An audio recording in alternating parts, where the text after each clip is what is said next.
Hey besties, it's Becky here with Bestie Becky's Crafts, and I had a request to show how you make a slider card if you do not have dies to make the little slidey part.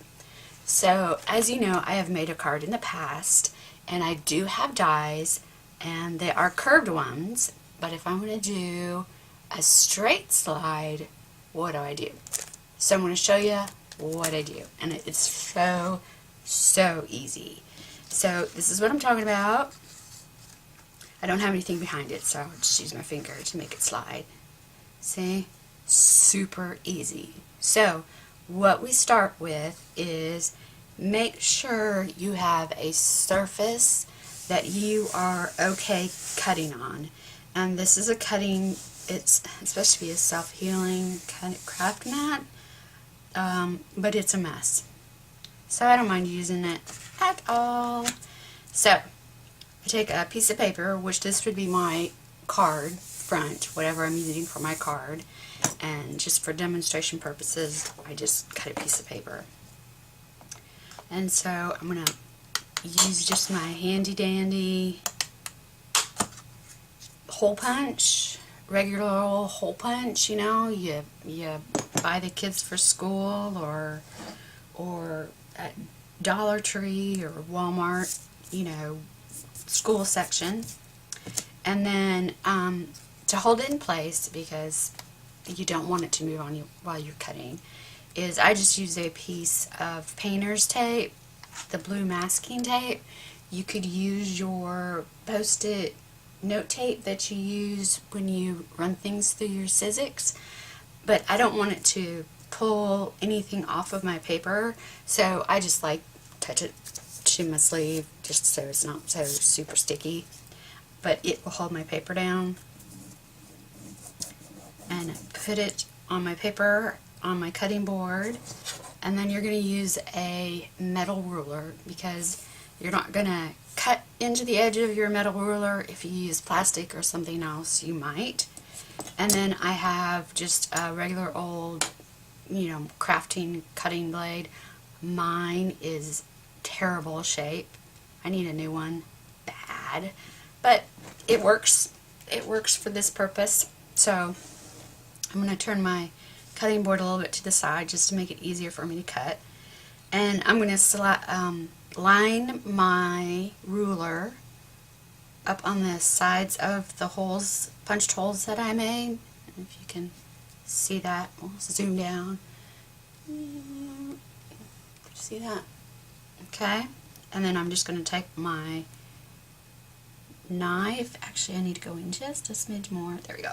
And then I'm just going to take my craft knife and I'm going to run from hole to hole. Okay. Easy peasy. And I think, did I get it? Yep. Okay. And now, what's easiest for me is if I rotate it to do the other side. You don't have to, but like I said, it's just easier for me to line it up. Again, same way. Line it up on the edge of the holes. Use your craft knife. Make sure you hold that metal ruler nice and tight, and just run your craft knife down from one hole to the next. As you can see, you cut out your little slider piece there. Easy. Now let's zoom back out. Okay. So let me put the cap on my blade before I cut myself. Don't need a ruler anymore. And we can take our paper off. And actually, I don't need my cutting board anymore. Now, sometimes you might not quite get it cut right, so just use your knife again and just, you know, smooth out the edge. You can also use your scissors if you needed to go back in there and, you know, make it a little bigger if it's not quite sliding, I guess. So you kind of test it by, you take your little penny here, and you've got your little foam dots. I don't know what size these are. Isn't that terrible? Oh, let's have a look. Let me see. My packet says what size? It just says assorted sizes. 0.1 inch dash 3 millimeter. My guess is these are the 3 millimeter. Yeah, I'd say probably 3 millimeter. Anyway, to test if you cut your hole right is to put your penny over the top and see it slides back and forth. Isn't that fun? That's fun. Now, if it sticks a little bit too, remember the side of your foam dot can be a little sticky just from the adhesive. Use your little embossing powder bag. Some of you have the jar with the sponge thing on the top, and you can run it around the edge just to make sure it's not sticky. Okay? But it works pretty good, so I'm not too concerned about that.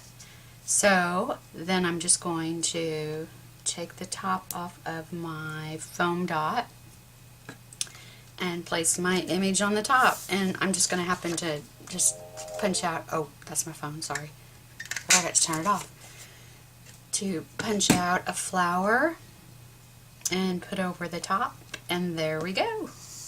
Slides back and forth, easy peasy. Now if I wanted to, I'm going to see if this will peel off and not pull anything off.